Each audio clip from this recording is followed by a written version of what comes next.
നമസ്കാരം സാർ. നമസ്കാരം. എന്ത് വേണം? ശ്യാമള. പേര് ചോദിച്ചില്ല. OP ടൈം കഴിഞ്ഞു, നാളെ വാട്ടോ. ചേന്നമംഗലത്ത് നിന്ന് തന്നെ. കുട്ടി ചക്കെന്ന് ചോദിക്കുമ്പോ കൊക്കെന്ന് പറയുന്നത് എന്താ? മൂക്കിന് കുഴപ്പമൊന്നുമില്ല. എന്നെ ഒന്ന് സഹായിക്കണം ഡോക്ടറെ.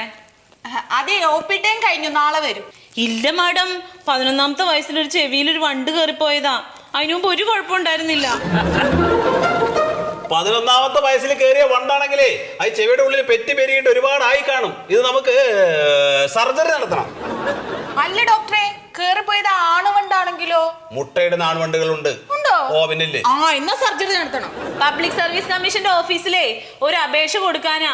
ഒരു ജോലിക്ക് വേണ്ടിട്ടാ സാറേ. വരുമാനമൊക്കെ തീരെ കുറവാ. ഞങ്ങൾക്കും വരുമാനം അല്പം കുറവാ. അതുകൊണ്ടാ സർജറി വേണോന്ന് ചോദിച്ചത്. ഇല്ല സാറേ, ഈ കേൾവി കുറവുള്ളതുകൊണ്ടിട്ട് വന്ന ആലോചനയൊക്കെ മുടങ്ങിപ്പോയി.